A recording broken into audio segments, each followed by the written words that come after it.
नमस्कार, आप देख रहे हैं न्यूज एट 4 और आपके साथ मैं हूं राजेंद्र देव। और इस बुलेटिन की शुरुआत आगरा से आ रही एक सनसनीखेज खबर के साथ। डबल मर्डर से वहां सनसनी फैल गई है। दिन दहाड़े 2 लोगों को मौत के घाट उतार दिया गया है। धारदार हथियार से प्रेमी युगल की हत्या की खबर आ रही है। पति ने पत्नी और उसके प्रेमी की हत्या कर दी है। घड़ी चांदनी इलाके के घुम्मट इलाके में इस मर्डर को अंजाम दिया गया है। जानकारी के बाद पुलिस फोर्स मौके पर है। पुलिस के साथ डॉग स्क्वाड की टीम मौके पर है। थाना इत्मौद्दौला के घड़ी चांदनी क्षेत्र की घटना है। सनसनीखेज खबर आगरा से। डबल मर्डर से सनसनी फैल गई है आगरा में। पति ने पत्नी की हत्या की है। दिन दहाड़े धारदार हथियार से 2 लोगों की हत्या की है। पत्नी और उसके प्रेमी की हत्या की है पति ने। पुलिस फोर्स मौके पर, डॉग स्क्वाड मौके पर। घड़ी चांदनी इलाके के घुम्मट इलाके में सब कुछ हुआ है। धारदार हथियार से प्रेमी युगल की हत्या कर दी। पति ने अपनी ही पत्नी और उसके प्रेमी की हत्या कर दी है आगरा में। दिन दहाड़े ये सब कुछ किया गया, धारदार हथियार से किया गया। पुलिस फोर्स मौके पर, डॉग स्क्वाड मौके पर। घड़ी चांदनी इलाका आगरा का। नितिन उपाध्याय हमारे संवाददाता फोन लाइन पर हैं। नितिन, ये चौंकाने वाली सनसनीखेज खबर है, विस्तार से बताएं क्या हुआ है।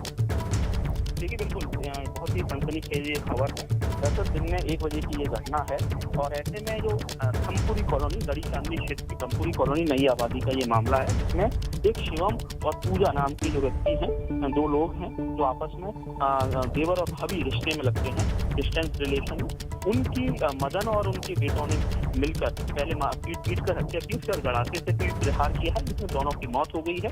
दरअसल जो हत्या के पीछे की जो वजह है वो अवैध संबंधों का इसका कारण माना जा रहा है। जो पड़ोसी और तमाम जो लोकल लोग हैं जो कैमरे पर नहीं बोल रहे, लेकिन उनका ये कहना है कि इनके बीच में काफी लंबे समय से एक रिलेशन था, जिसका विरोध लगातार ससुराली पक्ष की तरफ से किया जाता रहा है। और इसी क्रम में आज 1 बजे के करीब इसको शिवम नाम की जो युवक है उसको बुलाया गया। उसकी एज पूजा से कम थी और उसको बुलाया गया और उसके बाद उसकी पीट कर हत्या की गई है। और बताया ये भी जा रहा है कि मदन और उसके जो बेटे हैं गौरव की पत्नी का नाम पूजा है, तो गौरव को कुछ मोबाइल में इस तरह के साक्ष्य मिले, जिसके बाद वो आउट ऑफ कंट्रोल हो गया। दोनों परिवार चांदी काजा मैकेनिक हैं, चांदी की कारीगरी का इनका पुराना लंबा काम रहा है।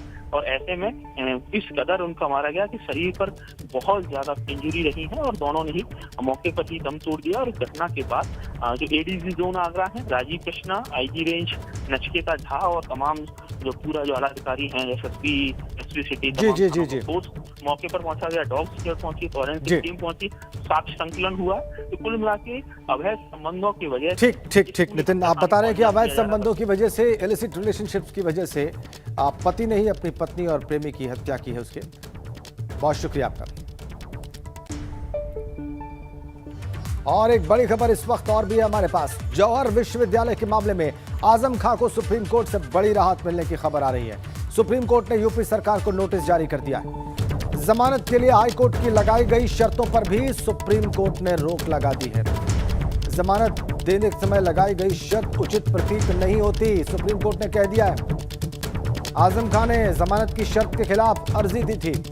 13.8 हेक्टेयर जमीन को खाली करने के आदेश पर रोक लगाने की मांग की गई। स्टे कर दिया है यहां पर सुप्रीम कोर्ट ने।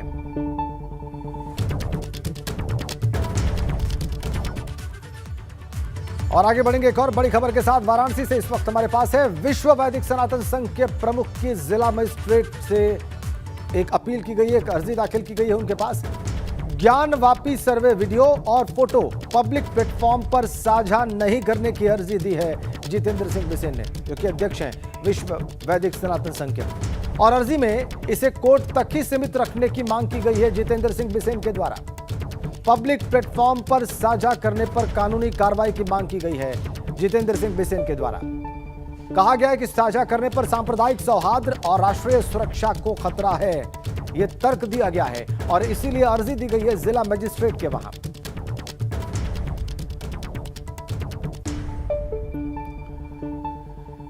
आगे बढ़ेंगे एक और बड़ी खबर के साथ। मथुरा से इस वक्त हमारे पास है श्री कृष्ण जन्मभूमि पर महेंद्र प्रताप सिंह की याचिका है। जी हां, इस याचिका पर 1 जुलाई को अगली सुनवाई होगी। इस याचिका में पक्षकार महेंद्र प्रताप सिंह ने मांग की है कि औरंगजेब पर मंदिर तोड़कर संपत्तियों को आगरा ले जाने का आरोप है। बेशकीमती मूर्तियों और सामान को वापस लाया जाए, यह मांग की गई है पक्षकार महेंद्र प्रताप सिंह के द्वारा। इस याचिका में आरोप लगाया गया है कि औरंगजेब ने मंदिर तोड़कर संपत्तियों को आगरा भेजा, बेशकीमती मूर्तियां और सामान वापस लाया जाए। महेंद्र प्रताप सिंह कह रहे हैं कोर्ट से, यही अर्जी है उनकी। मथुरा से बड़ी खबर, श्री कृष्ण जन्मभूमि विवाद से जुड़ी हुई याचिका पर 1 जुलाई को अगली सुनवाई होगी। लंबी तारीख है, जून का पूरा महीना है जिसमें छुट्टियां रहती हैं कोर्ट में। लेकिन पक्षकार ने मांग की है कि जो संपत्तियां ले जाई गई औरंगजेब के द्वारा मंदिर तोड़कर, बेशकीमती मूर्तियां और सामान वो वापस लाया जाए, ये कोर्ट से मांग की है।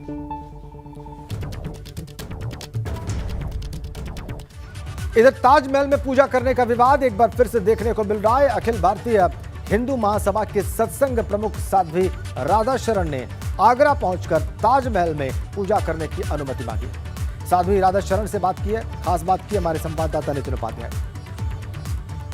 आज के समय में ताजमहल और विवाद एक दूसरे के पूरक हो चुके हैं। रोजाना नए नए विवाद खड़े हो रहे हैं और जिस तरीके से अभी हाल ही में रविवार को मत्स्येंद्र गोस्वामी जो रई जालौन से ताल्लुक रखने वाले एक संत ने यह आरोप लगाया कि ताजमहल के रॉयल गेट के पास जो आर्ट गैलरी है वहाँ तमाम तरह के जो फोटोग्राफ्स हैं उसमें भगवान के चित्र वॉशरूम के नज़दीक लगे हुए हैं, उन्हें हटाया जाए। और ऐसे में जो मथुरा वृंदावन से ताल्लुक़ रखने वाली साध्वी राधा शरण जी आज पहुंची हैं कलेक्ट्रेट और वो चाह रही हैं कि इन फोटोग्राफ्स को उनके सुपुर्द कर दिया जाए। तो एएसआई ने कह दिया है कि कोई फोटोग्राफ्स नहीं हटाए जा रहे हैं, कोई आर्ट गैलरी नहीं शिफ्ट की जा रही है। आप क्या मांग कर रही हैं? देखिए, सर्वप्रथम आगरा के डीएम साहब से मैं यही कहना चाहूँगी कि हमारी मांग है, हमारी आस्था का विषय है यह, और मेरा मानना है कि डीएम साहब भी एक हिंदू धर्म से बिलोंग करते हैं। तो आप भगवान से ऊपर नहीं हो सकते, केवल एक राष्ट्र के प्रशासनकारी हो सकते हैं, भगवान नहीं हो सकते हैं।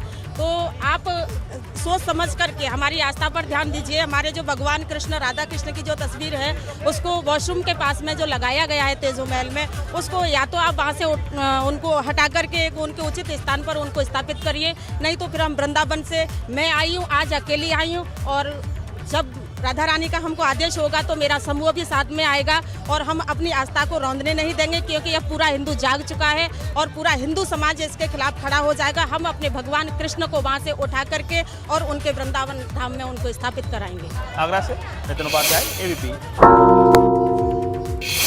ये मांग आपने देखी। और आगरा में ही ताजमहल के परिसर में तब हड़कंप मच गया जब पुलिस और सीआईएसएफ के जवान हथियार लेकर एक्टिव दिखाई दिए।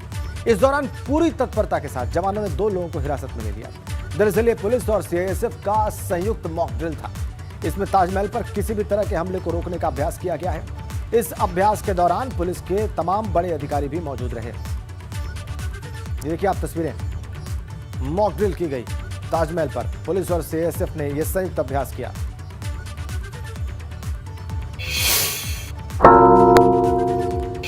आगे बढ़ते हैं। 29 मई को लखनऊ में यूपी भाजपा की बड़ी बैठक है। 29 मई को यूपी भाजपा की प्रदेश कार्य समिति की बैठक है।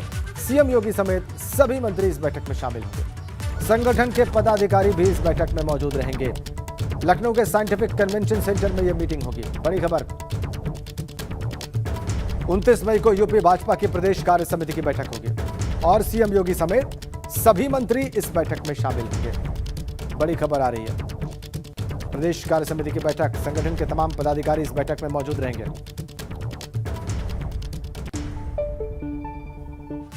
और उत्तर प्रदेश के सीएम योगी आदित्यनाथ ने आज सदन में राज्यपाल के अभिभाषण पर धन्यवाद प्रस्ताव जो था उसकी चर्चा का जवाब दिया। इस दौरान उन्होंने नेता प्रतिपक्ष अखिलेश यादव पर शाराना अंदाज में हमला बोला।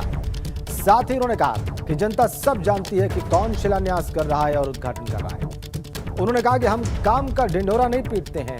और इस दौरान उन्होंने अपने कार्यकाल के कामों को भी गिनाया।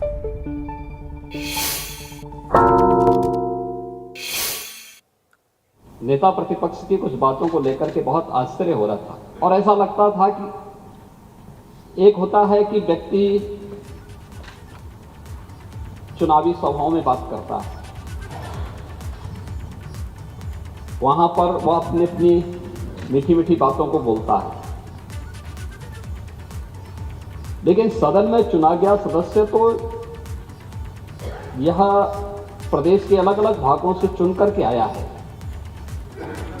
जमीनी धरातल की बात उनके सामने अगर होती तो बहुत अच्छा होता। और मुझे उनकी भाषण पर एक बात कहनी है कि नज़र नहीं है, नज़ारों की बात करते हैं, जमी पे चांद सितारों की बात करते हैं। वो हाथ जोड़ के बस्ती को लूटने वाले भरी सभा में सुधारों की बात करते हैं। हम ढिंढोरा पीट पीट करके ये नहीं कहते थे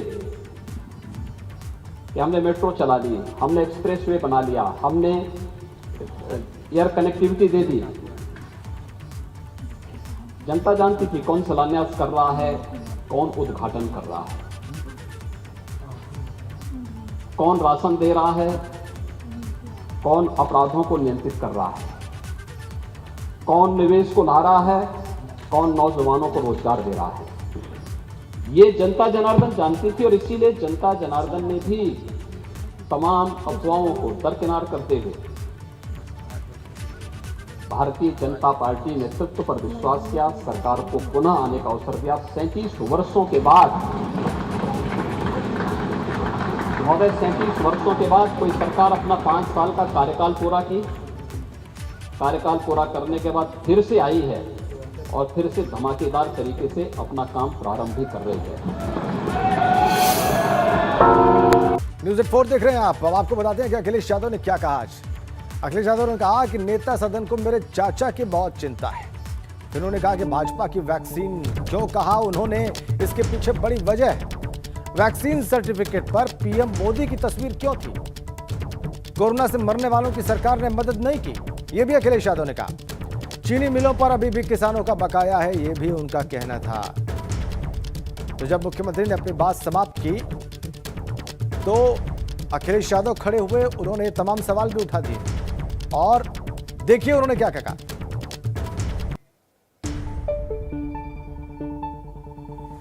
नेता सदन ने हमारे चाचा की बहुत चिंता की। अभी तक तो मेरे चाचा थे, लेकिन अब तो नेता सदन भी उन्हें चाचा बोल रहे हैं।